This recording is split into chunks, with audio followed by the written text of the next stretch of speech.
On est ici sur une plateforme de couverts, donc ce sont des CIVE, des cultures intermédiaires à vocation énergétique, avec un protocole qui a été écrit par Arvalis. Nous sommes aujourd'hui le 12 mai et nous sommes sur la plateforme de Mouchil-Châtel, sur l'essai CIV. Cet essai CIVE d'hiver a été mis en place avec pour objectif de mesurer plusieurs critères. Donc des critères agronomiques comme par exemple le rendement en termes de biomasse, biomasse en tonnes de matière sèche par hectare, sur les aspects hauteur, densité d'épis par mètre carré, de façon à pouvoir caractériser ce qui génère ces différentes valeurs de biomasse entre les espèces. Nous essayons de regarder plusieurs aspects. Le premier, ça concerne la partie biomasse. Donc on va mesurer les biomasses pour chacune des espèces. Et le deuxième aspect, c'est la précocité pour chacune des variétés. Et le troisième point, c'est le pouvoir méthanogène. Cet essai a été implanté le 11 octobre dernier, donc date un petit peu tardive par rapport à des semis de cives d'hiver, mais qui permet également de s'affranchir de la problématique de virose transmise par les pucerons, en particulier la JNO, qui peut toucher les différentes espèces de façon plus ou moins importante.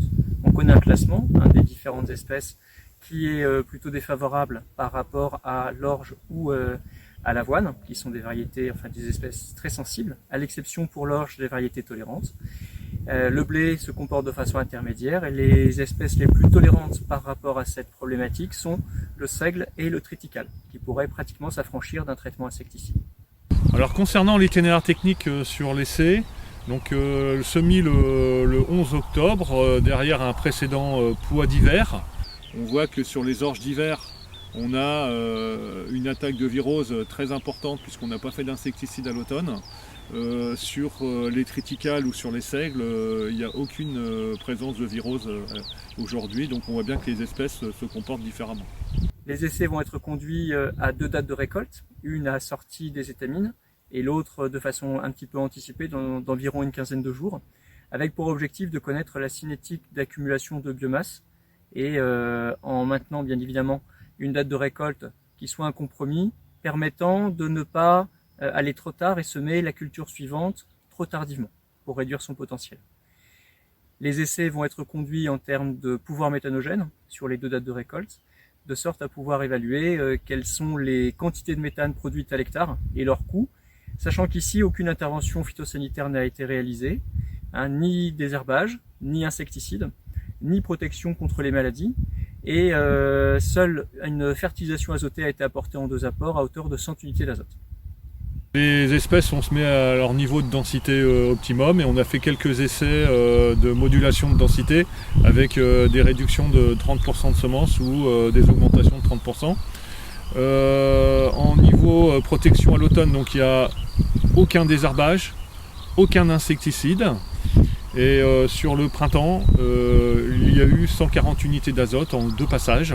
Donc une première date de récolte a été réalisée le 28 avril dernier, donc un petit peu avant épiaison des seigles, et les valeurs de biomasse par hectare en tonnes de matière sèche oscillent entre 5,9 et 11 tonnes, c'est-à-dire environ du simple au double. Une seconde date de récolte va être envisagée dans quelques jours, à chute des étamines pour les seigles et escourgeons, et nous allons conduire l'ensemble des échantillons à des mesures de pouvoir méthanogène pour évaluer donc les capacités des différentes cultures à produire du CH4 dans le méthaniseur et ramener ça bien évidemment à des coûts de production et des productivités à l'hectare. Sur la plateforme, par rapport à toutes les espèces qui sont présentes, il y a deux espèces qui retirent l'attention. La première, c'est les seigles. On voit bien que les seigles, c'est la culture qui va développer le plus de biomasse à l'hectare. Et puis, en niveau précocité, c'est l'espèce qui a épié la première par rapport à toutes les autres espèces. Et notamment une variété de chez Semental, la variété Bonfire, qui a quasiment épié 15 jours plus tôt que les autres variétés.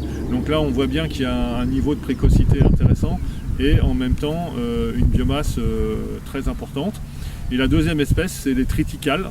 On voit que le triticale, c'est également l'intermédiaire par rapport au seigle et un blé ça a pas mal de biomasse et c'est relativement précoce également.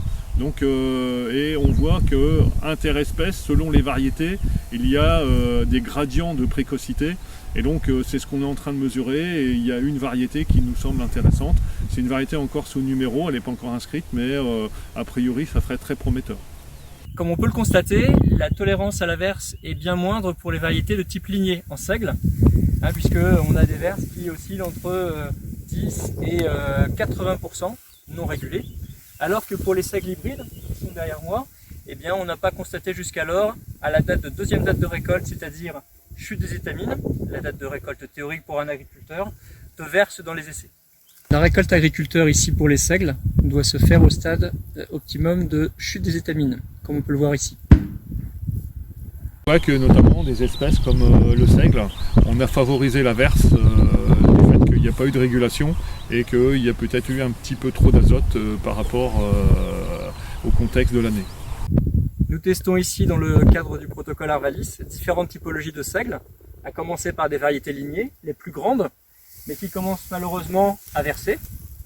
À ces variétés lignées de seigles sont comparées des hybrides, semées un peu moins denses, qui sont beaucoup plus courtes et qui se caractérisent par une meilleure tolérance à la verse. On regarde également les caractéristiques des avoines pour leur capacité à produire de la biomasse, mais qui malheureusement commencent à verser ici. Il s'agit également d'une espèce qui est très sensible à la virose, comme on a pu le constater sur des décolorations de feuillage très rouges. À cette avoine est comparé également de l'épeautre, donc l'espèce la plus tardive de tout le dispositif, qui n'a pas encore épié, et à du blé, qui lui vient d'épier, mais devrait donner des biomasses relativement modestes. Ce dispositif est complété par l'évaluation du triticale, des orges d'hiver de type hybride, lignée, fourragère ou brassicole. Et enfin, on évalue la complémentarité entre des espèces de type graminées, des céréales en immature, associées à des légumineuses comme de la vessie. Cela pour du blé, de l'avoine ou du seigle. Donc on a ici testé plusieurs espèces. On a de l'avoine d'hiver, du triticale, du blé, de l'escourgeon. De l'autre côté, nous avons des seigles fourragers, des métailles. Pour compléter ce dispositif, nous avons mis en place également des essais fertilisation azotée avec différentes doses croissantes afin de mesurer les biomasses et bien sûr le pouvoir méthanogène à l'hectare. Pour toute information complémentaire, rendez-vous sur l'extranet d'Agora après la moisson pour avoir tous les résultats.